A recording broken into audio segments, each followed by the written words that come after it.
All right, then we are live. Hey guys, welcome to today's live stream on how to grow your masculine confidence. And what I want to talk about today is a little bit different angle than what I have already talked about several times. And that is, what is confidence and what is the fastest way to start building your confidence, to start handling more emotional tension, to be able to lead your woman better, to be able to enjoy the dates, to be able to have better business performance and results in the long term. Okay, not because you stay pump yourself, in your chest and trying to make extreme results in a short amount of time, but in the long term, every day, natural masculine confidence. That's what this will be about. So, what I want to start with is having a look at what's actually happening in the world today and what's happening in the world and what's really a case for so many men in the world today. If you research masculinity as a topic and confidence as a topic, there's a countless amount of books, of videos, even movies that will explain you what it is, how does it work. You can read about psychology, you can look at tantra and how they talk about confidence. But the one thing that I see happening with men in the world today is that all of them are studying all this intellectual knowledge to have the information to do something different in the world.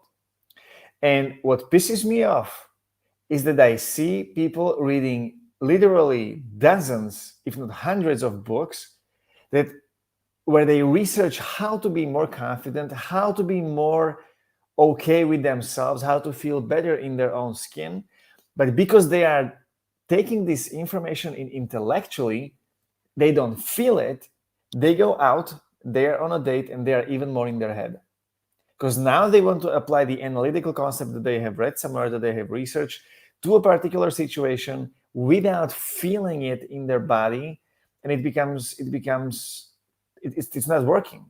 It's the same thing with pickup. You can learn all these manipulation techniques, all these pickup phrases, all these pickup lines. I had a guy in the workshop who always approached women, every single woman, he approached her with the same pickup line. And when I heard it for the first time, I was like, man, that was so smooth, nice. And then I saw him approaching another woman, and he approached her with literally the same line. And then again, with literally the same line. After a couple of hours, he was extremely frustrated because it doesn't feel right to say the same thing which is learned to every single woman, because it's coming from the head. It's disconnected from the heart. It's disconnected from the real, natural, authentic spontaneousness that all of us have and that women are craving, right? So this is the problem, that men are in their heads, and from their heads they're analyzing the world, and they're trying to change the way they behave, change the way they think, so that they match the world, so that they do those things right, so they get to those dates, have better business performance, and be more confident, and it's simply not working.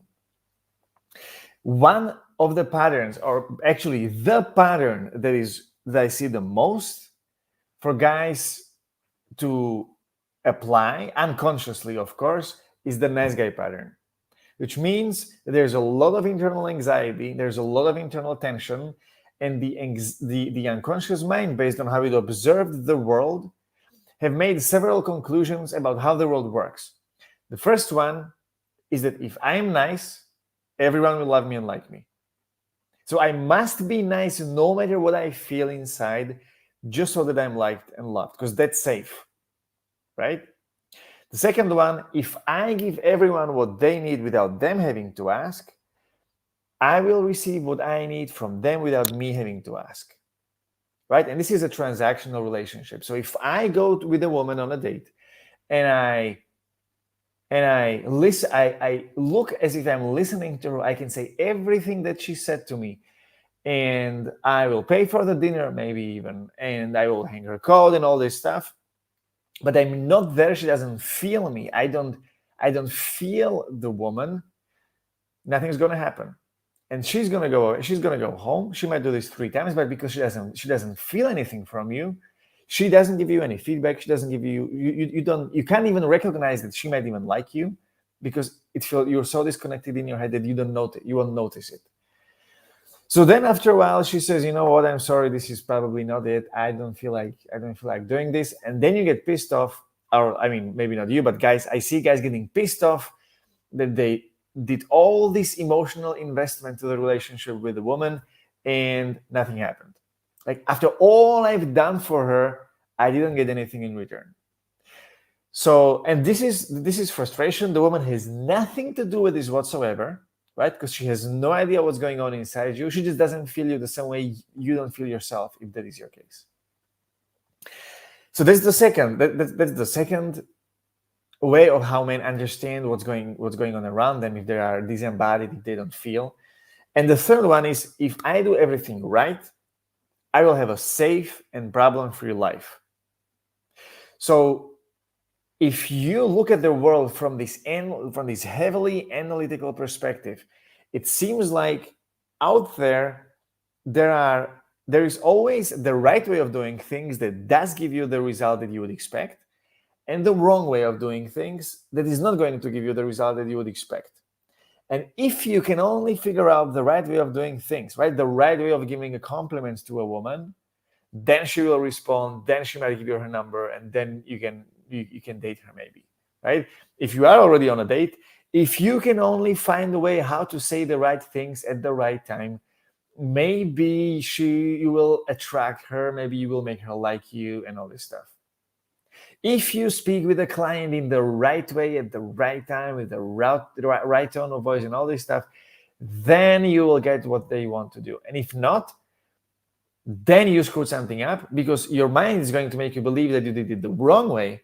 And when you do something the wrong way and you are in this analytical mindset, what usually tends to happen is that you beat yourself up. I screwed up. And obviously with this goes like low self-respect,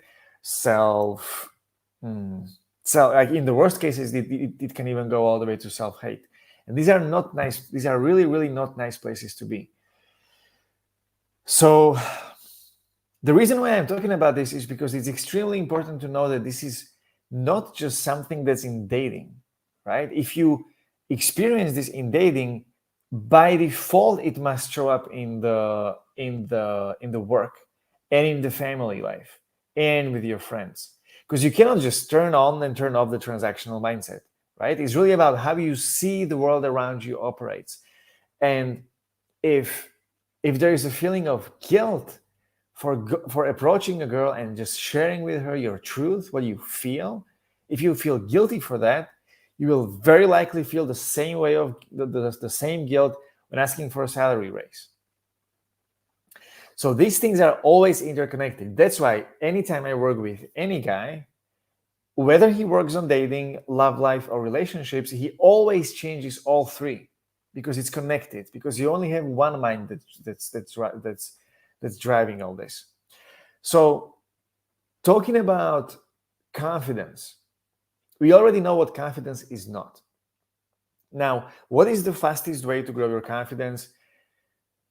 The easiest and the simplest answer is growing the amount of tension you can comfortably handle and enjoy. The fastest way to grow your confidence is to grow the amount of emotional tension you can comfortably handle and enjoy. Here's the truth. It's not whether you say stuff the right way or the wrong way that makes you appear confident and feel confident. It's really how much emotional tension you can handle. If you think about the confident people you know, the reason why they appear confident is because they handle more tension than you do. The moment someone handles more tension than you do, he becomes inspiring, right? Think about every single action movie. The action hero always handles a lot of emotional tension. That's what makes him a hero, right? In order to handle the tension, he has to face his fear. He has to feel the courage. Now, the problem with this is that guys who are running the nice guy pattern, or guys generally who have poor confidence, they try to avoid tension, and the way how they're doing it is by thinking. They try to think, right? If I don't have to face the tension if I do it right. And they start creating these concepts, and they try to create these possible scenarios of what can happen, what can go wrong, what happens if it goes right. And then they go into the situation and they have such a limited amount of options what to do, what to say, because they limit themselves by determining what's right. Right? If you don't do this and you simply are able to handle the tension, you don't need to give a fuck about what you say. Right? Because you just ask yourself, what is the truth? What do I want? What do I feel? You go in the situation, whether it's approaching a woman, asking for a higher salary, negotiating a business contract, or firing an employee, whatever that is, you just decide what you want. You know what you feel. You process the emotional tension, and you go out there and you do it, and you get a result. Right? You can approach a woman with anything. You can give her a compliment on absolutely anything, on her umbrella, on her sunglasses, on her dog. That's like the easiest thing in the world. You can it's the same way with asking for a higher salary. How difficult it is to say what you want. It's not. What's difficult is handle the tension that goes with it. So if you think about your dating life and you feel like you're limited in your dating life, it's not the lack of knowledge. You know how to use your cock. You know how to use your face. You know how to use your mouth. You know how to speak. What you don't know is how to handle the tension, the uncomfortable tension, emotional tension that's inside you that's preventing you from saying it. And that instead of making you say it, gets you into your head, turns on the analytical, Excel formula and starts generating scenarios. So if you want to be more confident, and if you want to expand this confidence to all areas of your life and have better results in business, have better results in your dating life, then it's not the same with the relationship. Why does spark end and dies in a long-term relationship between a man and a woman? Because there is no tension. Right? In the beginning, guy is trying hard. He really wants to get the girl. He tries, various things where to take her. It gets a little bit awkward, maybe, right? She rejects him. She's trying to test him if he really wants her, if he really is that confident. And he just keeps pushing and pushing and pushing and begging and begging, not yet, like banging on the door, metaphorically trying to get her. And this tension she likes. It makes her feel desired. It makes her feel like a woman. And he loves it because it makes him feel like he's fighting for something. But when it loses, when this spark, when this emotional tension gets lost from the relationship starts to die. It becomes co-living. It's two roommates living in one apartment, saying hi to each other in the morning, saying hi to each other in the evening, sometimes even. Can you imagine how ridiculous it is that people who were so hard fighting for each other in the beginning, a guy would do anything just to get laid. 6 months passes, and he doesn't even get hired because he's been with that girl and he wants something new. It's ridiculous. And then he leaves her, even though he loved her so much in the beginning, because he believes that the problem is not inside of him, inside of his ability to create tension, create sexual tension, and have fun with tension with her. He believes that it's because of her. So he dumps her, starts looking for another woman in the outside world, just to experience the same fucking thing all over again. And if he experiences it enough times, what is he going to conclude?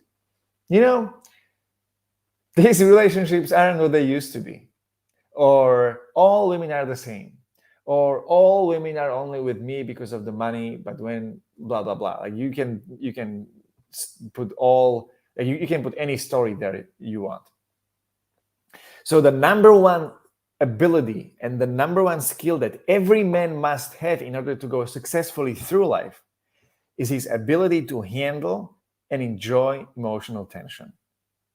It's his ability to create emotional tension, to create sexual tension. That's flirt. Flirt is nothing but improvisation in sexual tension and having fun in sexual tension. And how much fun is that? Why would you not do it? So that's when it comes to, so that's what it's all about when it comes to masculine confidence. Now, how to grow your emotional tension, how to grow your emotional tension skills, it's super easy. It's emotional releasing.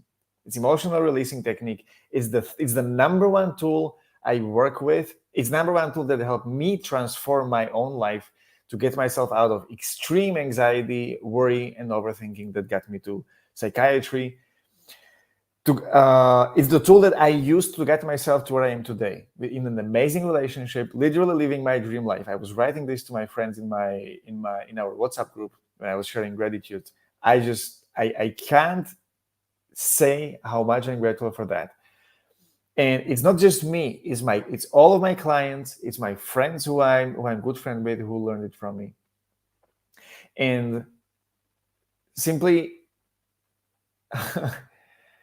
emotional releasing is literally the tool that makes you shift from it makes you shift from processing the tension with the left side of the brain, which is analytical, which is the logical part, into the right brain, which is the emotional. Right? Left side of the brain is designed to solve problems, primarily, if you go into the evolutionary biology and psychology, to survive. You can't solve emotion to survive, right? You can't resolve emotion with your logic. That's impossible. That's like wanting to make a toast with a coffee maker. I'm using this metaphor all the time because I think it's perfect. In order to process emotion and emotional tension, you have to switch to the right brain.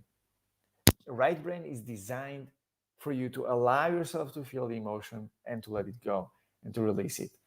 When you let go of lower emotion, when you let go of negative emotion, you immediately feel better. If you attended psychotherapy sessions ever in your time, when you speak about tough shit and then you feel the feeling of relief, why do you feel the relief? Because you spoke about tough shit that allowed you to connect with the emotion. When you connected with the emotion, you let it go and you feel better. Anytime you let go of negative emotion or any emotional tension, you immediately feel better. When you immediately feel better, you feel better about yourself. And it's not from your head because you read the concept. It's because you feel that way. It's because you know, and you know that you know. Right? This stuff cannot be learned from books. This must be experienced. This is felt. This must be felt. It's like trying to explain orgasm. Like, orgasm is this phenomenal thing. Your prostate will contract about 7 times, and the ejaculate from your testicles is going to fly out at speed of 60 kilometers per hour. How much of an idea do you have about orgasm? You can't. And this is the same thing. So if you want to learn more about emotional releasing, and actually, first of all, if you are stuck in poor confidence pattern or people pleasing or nice guy pattern, first of all, know that it's not a permanent condition. It's not something that you were born with. It's something that you can deal with. It's just your unconscious mind is full of negative emotions that you have no idea how to deal with. And what you need to do is to, instead of analyzing them, you need to start releasing them. So if this is you and you would like to learn more about emotional releasing, and first of all, to learn about if you can apply all this to your own life, what I recommend you to do is to book a session with me where we'll have a look at what your situation is, what you can do, or where you want to go, what kind of life you would like to live, what are your goals in the areas I was talking about, dating, business, and relationships. And then I'm going to help you create a step-by-step game plan how to get there. And emotional releasing is always part of it. With every single client of mine, I'm doing this. Okay? So if this is you, and if you want to learn this, go to buymatters.com/book now and book the session with me right now. It's going to be 45 minutes long. And in order to book it, all you need to do is just to go to this website, pick a date and time that works for you, then fill a very short form so I can prepare for the session as well. And then you're ready to go. I've been doing the emotional releasing for 4 years, for 4 years right now, very intensively, and it was something that I had to discover. Right, I had no choice. Coming from the place where I was in so much worry and anxiety that I started to have panic attacks. I eventually developed depression, and I had suicidal thinking. And I almost find it interesting that when I talk about it, it's almost like there is like the heavy emotional charge that I used to feel when I was waiting in for my therapy session is not even there anymore, because the emotion that was behind it, like the heaviness, the apathy, the shame of even having experiences, like who am I, like what kind of person am I, large part of it is gone, and life just gets better. Remember, every time you release, you feel a little bit lighter. If you can get releasing on autopilot and make it automatic, which is something I did, and which is something that I help all of my clients to do, life can only get better. And you just wonder how much better it can get. So if it worked for me, if it worked for all of my clients, why not you? So if you want to see where this can take you, go to buymatters.com/book now and book the session today. And hopefully I'll talk to you soon. So I'll see you in the next live stream, and until then, bye.